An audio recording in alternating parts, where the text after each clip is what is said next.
The Reading Recovery Programme has been proven to help those pupils in Years 1 and 2 that struggle with reading and writing.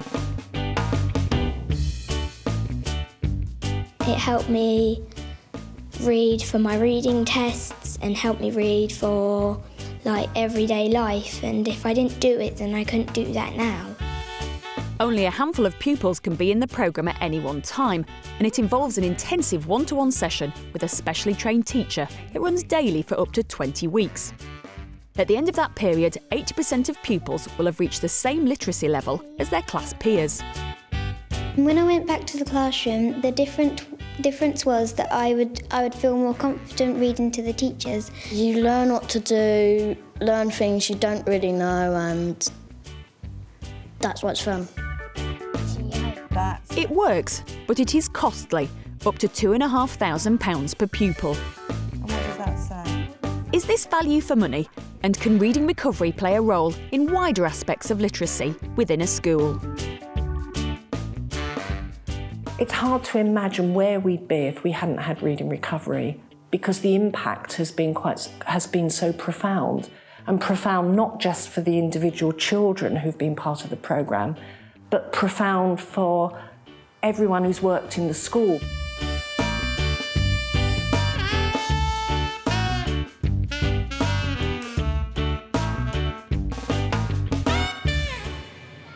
Guildford Grove Primary in Surrey is situated in an area of high social deprivation, with over a third of pupils on free school dinners. Many of our children come into school with a high level of need, particularly with speech and language needs. They come from backgrounds where many of them don't have experiences of reading, they don't have experiences of books, and so we've got a lot of ground to make up quite quickly. 7 years ago, Guildford Grove was struggling. Reading recovery has been an important factor in turning the school around. In my last school, we had a reading recovery teacher, and so I came with that experience and the understanding of the impact that it could have not only for the children but also on the whole school. I like trains. And you knew because we had over there, didn't we?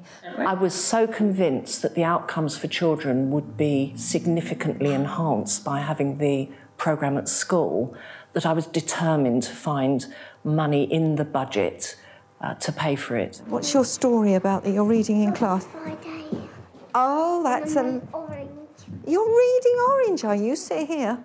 Mary Lawrence has been a reading recovery teacher for almost 10 years and has seen her role develop within the school. If you have a reading recovery teacher on your staff and she's only affecting the 4 people that she's teaching, then you're really not using her skills to the full. And I think there you've got a highly trained, skilled teacher who's done extra training concerning literacy. So it's a waste of her skills, really. So, why not tap into those skills and have the whole school benefit? It had been... To ensure those skills aren't wasted and are shared with both current staff and new arrivals to the school, every teacher and NQT has the opportunity to watch a reading recovery lesson. Inside.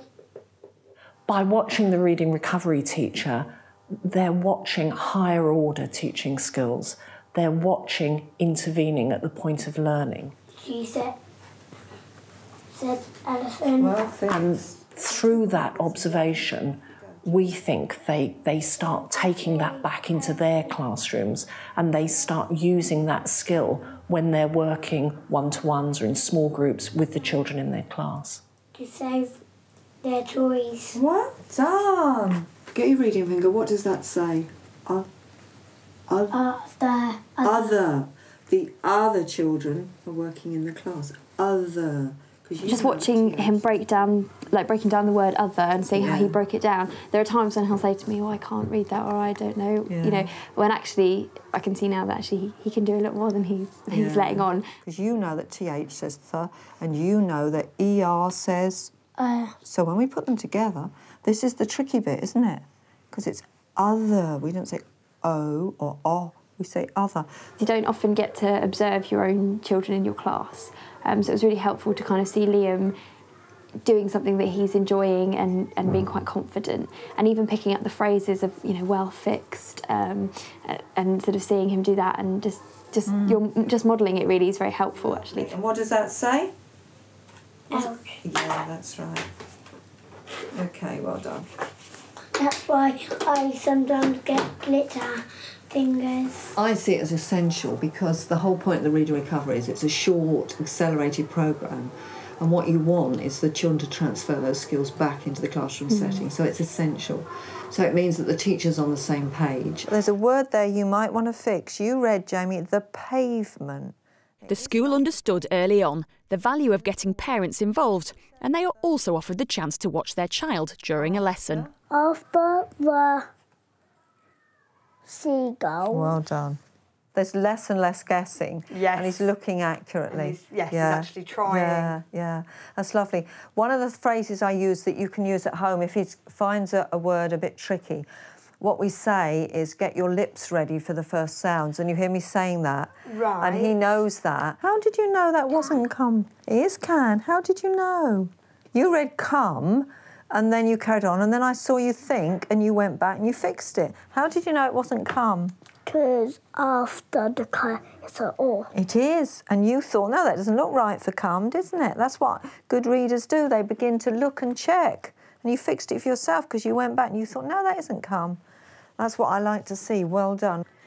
So, Jamie, that was really, really good. What I'd like you to do is while Mummy's cooking the tea tonight, you can make your sentence and then you can read it to her and you can tell her that together we're learning the word they, can't you? Yeah. OK, that'll be a nice thing to do. Well done. It's very useful, I feel, to watch the lesson because you can then reinforce that at home and carry on with their methods at home as opposed to teaching them two different ways. Well done, Reese. You don't need your book, sweetheart. You were going to do something. At some point, most teachers in the school will have had pupils leaving their classes to attend intensive literacy sessions. The only downside would be that for half an hour every day you have a child that has to leave the classroom, and if that's during a literacy or a numeracy lesson and you're covering key concepts, when they come back you have to provide the one-to-one time with them. But if you have a reading recovery teacher like Mrs. Lawrence who's very accommodating, there's always ways around it. Look at the book, the sun is ready. I think it's important to work with the class teachers, and from the word go I explain to them that I will move the times of the child's lesson so they won't miss literacy every time, they won't miss maths every time. There are also great rewards for the class teacher if one of their pupils attends reading recovery lessons. In the classroom, Adele became very much more confident, didn't you, Adele? Yeah. And she took a lot more pleasure in reading, and it was lovely to see this excited little girl with a big smile on her face come into the classroom and showing me what she'd done and what she could now read.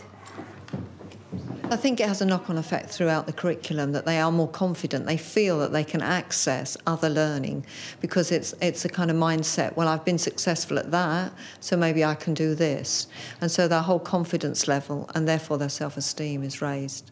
Last year she made 4 sub-levels, which is far beyond that of any other child in the class. So the reading recovery programme really does work. How did you feel before reading recovery? How did you feel about reading? I felt my reading hard. And what about after? How did you feel about reading after the programme? I felt fine with my reading. I think the criticism that's expensive is lacking vision, really, because one thing that is very obvious, if these children are successful, and 80% at least will be, they're not going to need the support and intervention as they go up through the school.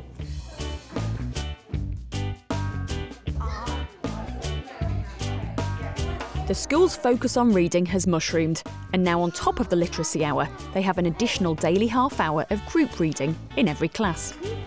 It's up to the teacher to decide the most effective use of time and levels to work at for each group. The school decided to take things even further and has devised a number of other literacy interventions using reading recovery as their starting point.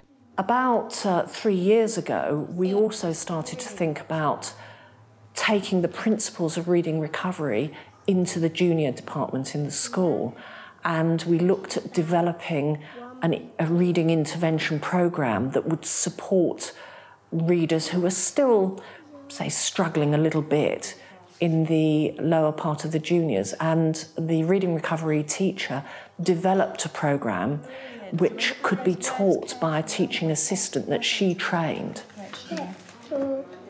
There were problems to be solved though, not least, where was there free space to run the group classes? It's finding that little space, either at the end of a corridor, in a corridor. You could have it, I guess, in the corner of a library area if it worked. It's just finding what works for you. D, W, Z. Other group programmes, sometimes using class teachers, are also used to help Key Stage 2 pupils catch up. This is a phonics session. A. Oi. Well done, Ahmed. We pick the children who are kind of on the cusp. So children who have their sounds but just need a little bit more of a push to get them over that hurdle. Let's write it in the air first of all with our fingers. Get out your magic fingers. Okay, and let's write air. It works very well. A lot of what we do is actually building on confidence as well. So children who work in smaller groups tend to gain confidence at a much faster rate. And you see it being applied in lessons, in their literacy lessons, in their writing, in the classroom far quicker. And hold it up on your fingers. Monitoring and assessment of these programmes is key. And that assessment is done in an ongoing way by the teaching assistant who's teaching the programme, monitored really closely by the reading recovery teachers so that we know the assessments are accurate and give us an accurate picture of the progress each individual child is making. We have had to tweak it. We've looked at what works and changed the components slightly according to the needs of the children, but the basic framework has stayed the same.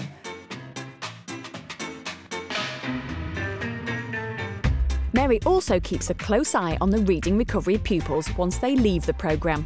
In fact, twice yearly, she monitors the literacy skills of every pupil at the school. If the classrooms are located near my room, they would come here. I will just camp in a corridor or find a little table and chairs nearby, wherever the children are really, to make it a very fast and easy. It makes it a very doable assessment. And so what are you reading at the moment? I'm reading, I think it's The Golden Bird. You're doing so well, aren't you, with your reading? We have a little chat and they say, oh, I've got better, Mrs. Lawrence, and then they can do better in the assessment. So it's rewarding from my point of view. I would say to my colleagues, if you have the chance of reading recovery, take it, because it helps change the life chances of children. It's helped change our school, it's helped change the aspirations of our parents for their children. It's made a huge difference.